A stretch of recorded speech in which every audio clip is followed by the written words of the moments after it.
More NFT discussion with the MacVoices live panel. This is MacVoices.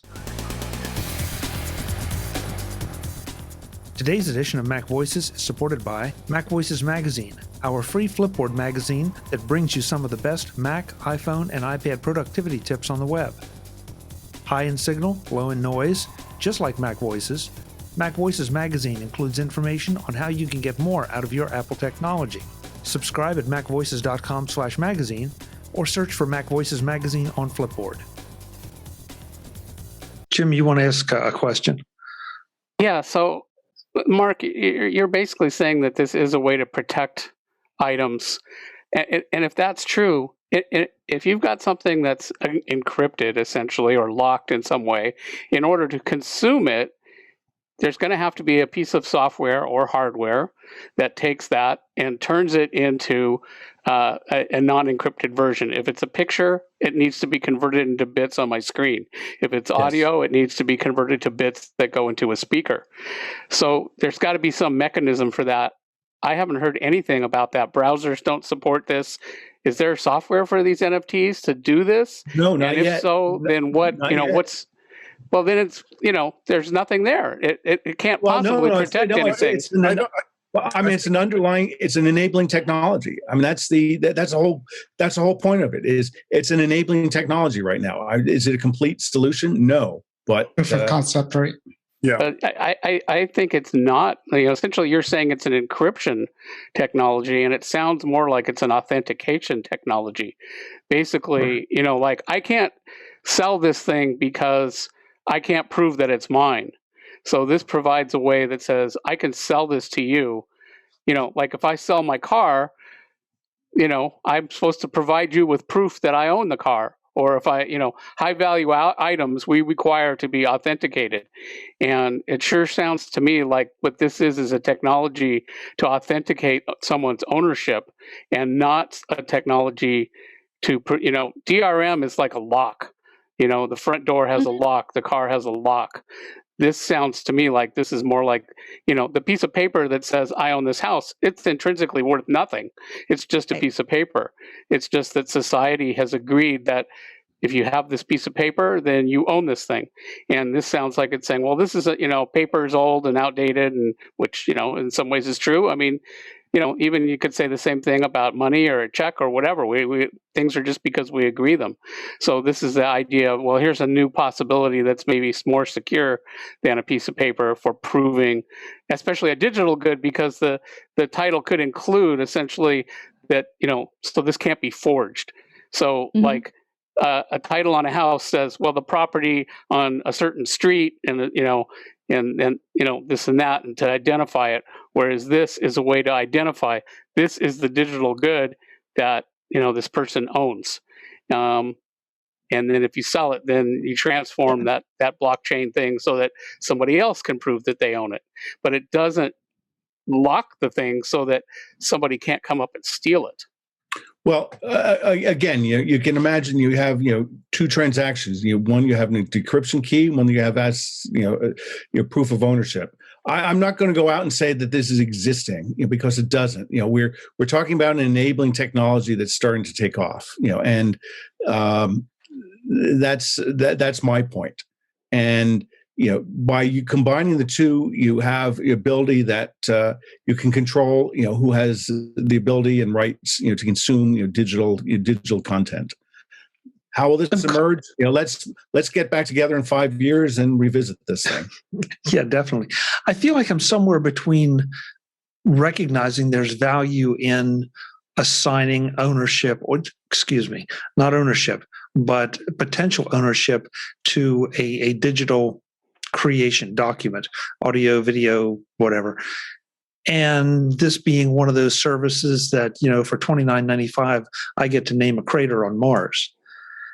And I don't want to be the skeptic here. It's just this is going to take some getting used to, the idea that a digital good that can be replicated, to Guy's point, with a screenshot or just a file copy, has ownership that somebody would be interested in. And yet oh my God, the money that is being tossed around here, reportedly, is kind of staggering. So, well, one of the things that I think that we've gotten off the mark on what this kind of technology is good for, and I'm guilty of it as well, is we keep trying to assign it to things like pictures and movies and audio and all the rest of that.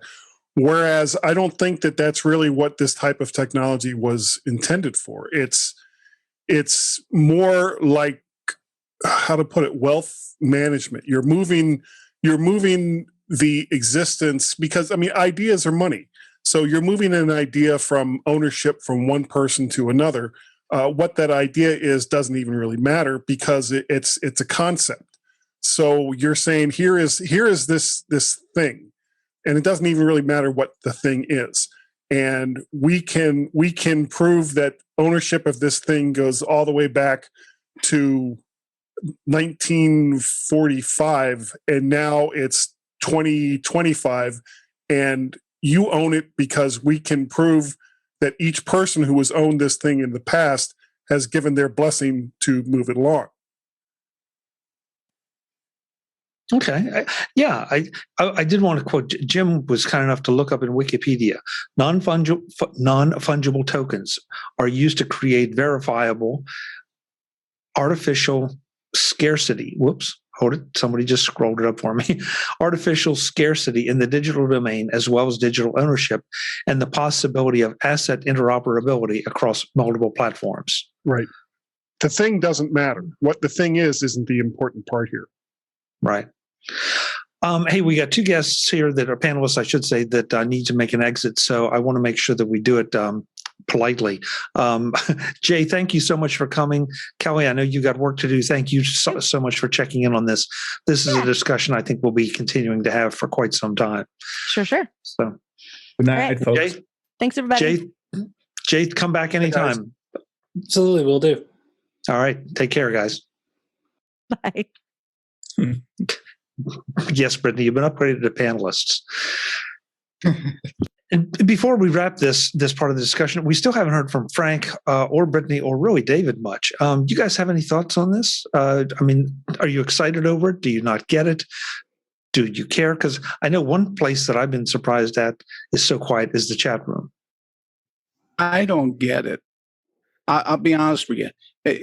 It's strange in the sense that money in itself is an abstraction. We all agree that this one piece of paper is worth $10 and it has a value. But at the same time, like, I think Guy and Warren were making good points with digitally.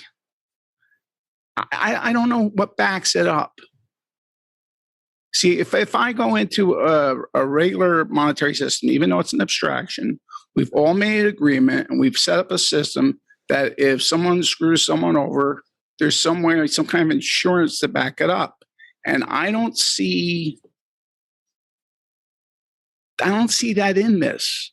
I keep think like when they were saying you could make a digital copy of something. I remember when cable TV first came out. And what we used to do is we used to climb the telephone poles and we used to hack into the boxes and run a wire to our apartments. And they would try to scramble the signal. And our line was always, hey, if you can scramble it, we can descramble it. And as cryptocurrency really doesn't have, at least to me, it doesn't seem like it has anything solid behind it. But you bring up an interesting point, Frank, that there may need to be an evolution of laws or rules behind this to make some of this enforceable, whatever enforceable means. It's a common delusion. It has to be a common delusion or it doesn't work. Everybody has to buy into it. That's an interesting just like our monetary system which is a common delusion. Brian in the chat room says, isn't there already copyright protection for digital media in place? I can technically record a stream of sports, but I'm restricted from rebroadcasting, or else I can get into legal trouble. Yeah, but no one ever catches you. Well, unless you are obnoxious with it. Well, yeah, unless you go out and you flagrantly advertise that you're going to present that. I've been to dozens of places where they record stuff, where they show stuff like, well, watch Major League Baseball. Dave, what do they say at the end of every game? Yeah, it's what is it? It's the property of Major League Baseball. Major League Baseball, and the Chicago Cubs. Yeah, how many places have you gone in where somebody just sets something up willy nilly? They're showing it anyhow. Oh, they also say not to shoplift things from stores, but people do it. Bingo. That's what companies like Sensormatic are for. With the little tags on clothes to keep people from shoplifting. The point I made to Brian in the chat room, I think this is a restriction in certain use cases, but it's not a practical restriction. And that's my word. And I don't know if that's right. That's my perception that, I will be able to go and copy Jack Dorsey's tweet or this graphic for my use. Now, if I take that and use it from another direction or for something commercial, that may be a whole nother thing. Right there. But I don't know that that's an NFT issue. That's more a copyright issue. And it looks like we have another panelist joining us that I don't even know. So this is Brittany's brother. Hi there. I'm Logan. I'm Brittany's brother, and I'm Brittany's little brother. Yeah, sisters do that, Logan. Yeah, joining for just a little bit because I was visiting, and I'm an AR developer, and in the middle of a port to iOS right now, and having a lot of fun with that. And Brittany said, "Oh, these are just the kind of nerds that you like to talk to." So hop in for a minute. Well, welcome. It's great to have you. Two questions. First of all, do you have any? Do you have any thoughts on the NFT thing? And second, can you tell us any really good, juicy stories about Brittany's youth? It doesn't involve mermaids. I think you've got the order wrong, Chuck. Well, I was trying to be professional, Jim. Yeah. Did you say that doesn't involve mermaids? Yeah. Yes. Did I mishear that because I heard what I wanted to hear? Or No, that's what they said. We've only never made allusions to it on the show. Yeah. Yeah. Yeah. We've seen Brittany in her mermaid costume. No, I definitely see if you can get her to talk about the fantastic Genie movie that I starred in when we were young. It was something beautiful. Cool. Okay. A lot of time and effort went into that as children. Better put that on YouTube. Yeah. If I can find it, I will, but don't tell Brittany I did. I think the cat's out of that bag. Joke's on you. You need a VCR. How much Bitcoin am I going to need for that? Logan, if you can transfer it though if you can transfer it to digital, I will bid on the NFT for it. I'll tell you right now. Oh, so there we go. Nice. Bringing it back. I know. Yeah. That's good. So yeah, do you have any thoughts on the whole NFT discussion? And good, bad, and different, meaningful, bubble? What is it? I guess. I mean, I find I don't have a lot of insight on it, except for every Clubhouse room that I go in to talk about AR. It's always right there with it, with a lot of the artists there. I think it's interesting to have this idea. I mean, everyone complained a lot about DRMs when that was new and people were afraid of that. But I see a very different attitude here, and I find that interesting. Well, like how is it culturally come in differently, and why? It's not different. It's still DRM. Right, but the conversation is so different around it that I'm seeing. Because it's not necessarily geared toward preventing the sale or unauthorized use of digital content. Whereas it's the way I understand it, and I came into this not knowing a damn thing about it until this conversation began. It's a way to show ownership of product XYZ, whether that's a physical product or whether that's a digital product doesn't even really matter. So it's basically in its in its, oh God, how to put it, in its basic form, it's just a way to transfer ownership, to pay for something, it's all part of the new economy that Bitcoin is also part of. So, you know, we're kind of, it's almost like we're going in dribs and drabs toward a digital economy versus what we currently have, which, as we were talking about earlier, the shared delusion of an analog economy.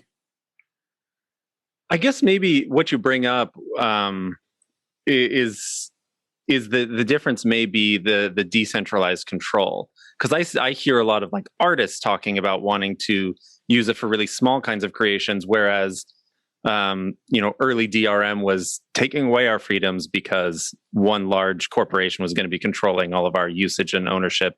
Whereas now, with a decentralized version, hypothetically, we can have more personal freedom in that use, but I'm interested to see how it actually plays out. And will it be more open to independent creators? Mm-hmm. Well, independent creators now have that kind of power. But the problem still remains, how do you get that message out to your potential audience, which is where it's the reason why record companies still exist. It's why movie studios still exist. You could make the next Godfather movie on your own dime and have your own potential for distribution. But if nobody knows it's there, then it doesn't matter. So what these companies have become is more or less the bankroll for creating new content and then the cheerleaders to make sure everybody knows about it. Whereas you as an individual, you know, you've got a couple of thousand people that follow you on Twitter. Well, that's all great and well. But if those couple of thousand people don't also tell a couple of thousand people, then nobody's going to know about it. But isn't that a separate issue? I mean, one is controlling who has rights to view and consume a particular piece of digital thing. But it's completely different. But it was just a tangent that it was a rat hole. We kind of went down there for a second. Yeah, exactly. Because I mean, I think this is the thing is that maybe this view is going to be unpopular, but the reason DRM was so unpopular on such a wide basis is so many people were happy to get free content that they weren't paying for. And this thing has a positive face because, again, sort of my topic for today is it's interesting and overlapped with Chuck's on the NFT. Is I was thinking about talking about Square, again, Jack Dorsey's other company, more successful company, acquiring Tidal. And they were, at first it seemed, well, why would he want to do this? And when I continue to look in and dig in, it seems like, basically what they want to do is, on one hand, they want to monetize, ability of recording artists, to sell stuff directly to their audience. Plus, there's, at the border, the hints and whispers of them, selling unique things for their fans at, high profits and controlling access to it. So that's the sort of, the whispered underside, I should say, of non-fungible tokens, NFTs, is, they can, it could evolve in a way to provide, that type of access, and to Guy's point, what do the studios do? They go out there, they find poor artists to exploit. I mean, poor artists to promote. And then they go out and they promote it, and they're basically they're the toll road. You don't pay the toll, you don't get to listen. So I think NFTs are just an evolution in this warfare between producers and consumers, and very much apropos, as Warren said, there's all sorts of ways people will try to steal stuff if they are appropriately motivated, and as that's just the way I see this. Is it's an evolution in this ongoing pendulum swing back and forth. It really seems to me like a different thing, though. This is about proving that a crime is committed, not in preventing the crime. We put locks on our doors so that people, that we don't want won't come in. But also, we could not put locks on the doors and then just pursue them legally, right? And when we do that, then we would have to establish that, yes, we are the owner of this thing and they are not. What if somebody came into your house and then told the police, yeah, I own this house? All the time. Yeah. Well, the thing is, and we have a way to, a system to adjudicate that and identify. And that's what this looks like it is, a way to say, yes, I own this, and to prove that to other people. And so if somebody else is using it, I can then use legal, which hasn't been established yet because courts, don't know anything about this. But it doesn't, it's not like a lock that prevents somebody. It's a way to say, yeah, I'm marking my spot. This is my thing, but you used to have to use some other mechanism to, punish the person that is doing the violation. Just don't mark it like cats do. That's all I ask. Nobody's going to come out and say they got it. I mean, if I illegally download, a movie, I'm not going to shout out to everybody, "Hey, I got Cats, the cat movie." What's the Broadway show? Cats. What's that movie about cats? About the show about cats? Yeah. So I mean, these point. Oops, sorry. Okay, so to Jim's point, I'd suggest maybe shift 45 degrees. A different way to look at this is you're authenticating. You have a key that gives you access to consume that piece of digital content, and that's the sense in which this is a DRM, an access and consumption control mechanism. But there is no key. It doesn't technically give you access. A lock is a technical method to keep somebody out. It doesn't prove legality. You could put a lock on somebody else's house. You could put a lock on somebody else's, bicycle or whatever. It doesn't establish ownership. Right. But I mean, let me share something from the chat room, because I think this kind of falls into the enforcement thing that we're trying to get to. Webb in the Facebook chat room said he had BMI show up on his office door and tag him for playing a radio and copyrighted music. It was an employee who had a radio on. It was not like it was playing over the PA system, and it was a broadcast AM FM radio. And it was an FM music station. And he said, I don't know what the fee is. I didn't ask. I don't want to know, Webb. But he just paid the fee and move on. But it's like that. There's a word that starts with an E that sounds like, that really disturbs me. And, I would not want to see this get into that area. I mean, because if it's being broadcast on an AM FM radio and I'm walking down the street holding an AM FM radio listening to it, and BMI drives by and says, "Hey, you can't do that." What? BMI. Is this on Facebook chat? I don't see it on YouTube. Yeah, it's on Facebook chat. Yeah. So, Frank, you had I'm sorry, David. Jump in and then Frank next. Yeah, look what YouTube does. I mean, when it comes to that, just to your point about the AM radio and the copyright, you play anything on a YouTube feed. I mean, it happened to me with my Apple user group. They were playing just a song for 20 seconds, and it immediately got flagged as copyright infringement. I mean, and they're not going to go after or do anything, but in that sense. But there are going to be others. You see it on YouTube all the time. Everybody complaining about how music is played and movies are played and it's copyrighted, and they challenge it. So, I mean, and to the point of this whole thing, I didn't understand this either. That's why I've been kind of quiet, this NFT thing. So the only other thing I can say of a different point is could this ever be covered on a physical item? My thought was maybe like a baseball card, because those baseball cards and that market is just a big industry. How do you protect those types of items as well? So, I mean, but beyond that, that's about all I could think of is my points with NFT. Yeah. Frank, you had a question. Yeah, I was thinking the more we've been talking about this, I still can't really get my head wrapped around it.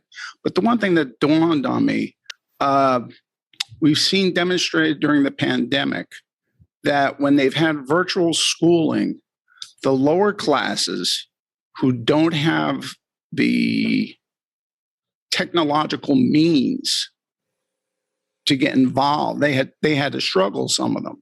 And I'm just wondering that if we go into this Bitcoin thing, do we end up setting like a two-tier system financially? There are the haves and the have-nots because they don't have access to technology. What would that be like in our economy? Yeah. That's kind of already there. The other thing is, but we're still there. we are still We don't there. want to exacerbate it. But if you want to look at especially the history of computing, going all the way back, personal computing going back to the late 70s, how many people own computers and how many people have access to the internet and how many people have access to technology?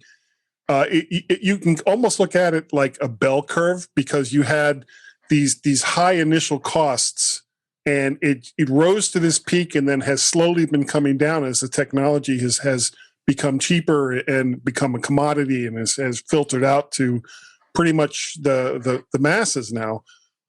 There's not nearly as many people that don't have, and most of the people that actually don't have access to the technology are people that don't know how to use the technology. Pretty much, if you understand how computers work, there are ways to get access to computers, especially in the US or Europe or the so-called civilized world. I was going to say, I live near Philadelphia, and there was a big problem, particularly with West Philadelphia, getting them the technology so they could actually get to, there was drives of people trying to get real low-end old iPads so they could attend class.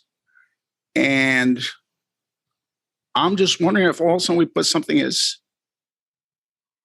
It became like an expensive commodity again. Right. Because all of a sudden, in order to do anything during the pandemic, when you couldn't leave your house, you had to have something like that. So it became much more expensive than it had been even a few months before that. I'm seeing as that there's no way for them to pay for something that, if they have no access to that computer, they've got no way to pay for something. It still gets down, Frank. It becomes it gets onto your phone. It gets onto your TV set. It gets onto almost any type. If you look at television sets, they're becoming computers. You look at your phone is a computer. Everything, almost everything, don't get the smart sets. They can't afford the smart sets. They're still working off old stuff. Yeah, Jim. The thing is, the governments, especially, right now, governments have a monopoly on money. And, essentially, Frank, what you're saying is, well, what if we stop using money and, start using, Bitcoin and other, I forget the term for that generically, but governments are not going to, they're not going to cede that power, and they're already fighting against that. They don't want to give up their monopoly on money, and I think those things are going to remain in the shadows, and they're not going to replace money, because no government wants that, and the financial powers that be don't want it either. Then they should have kept it actually chained to something valuable like gold and silver, instead of it becoming a delusion. Well, but there's, people can essentially barter with anything, tulip craze and whatnot. But left the shells. The ultimate point is you're never going to be able to pay your taxes with one of these electronic currencies. So people will have to continue to use money. That's essentially the way the government enforces the value of money, because they require you to give them dollars or whatever the currency is of the government in order to pay your taxes. But these are already becoming digital currencies. The dollar and the euro and almost any major currency you want to talk about are traded as open commodities, just like right. But you don't have to have a computer to spend to spend money. Physical money, yes. Frank is saying what are people going to do if they don't have a computer, so then they can't pay their bills, and I don't think that's not anything we're remotely anywhere near, and it's already like well, you got to have a checking account probably. Although I knew somebody that didn't have a checking account and did everything in cash, and they kept it sorted in their wallet and paid everything with cash. Sometimes it goes the other way. Sometimes people need a fax machine, and we can't find it. Like to pay your mortgage, you need to fax them something. Nobody has a fax machine, so sometimes the technology is in the past that that you can't use too. I just fax them a PDF. Yeah. Yeah. The next edition of MacVoices will feature the wrap-up to our NFT discussion, a little more commentary from our guest panelist, and we touch on the Tidal and Square relationship. That's next time on MacVoices. I hope you will be back. Until then, and as always, I'm Chuck Joyner. Thanks for watching. Visit MacVoices.com for show notes and to connect with Chuck on social media. Get involved in our Facebook group or like our Facebook page, and get more out of your Apple tech with MacVoices Magazine, free on Flipboard and on the web. And if you find value in it all, consider supporting us through either our Patreon campaign at patreon.com/MacVoices or by making a one-time donation via the PayPal link on our front page and in the show notes of each episode. You will join these fine people who help bring you MacVoices.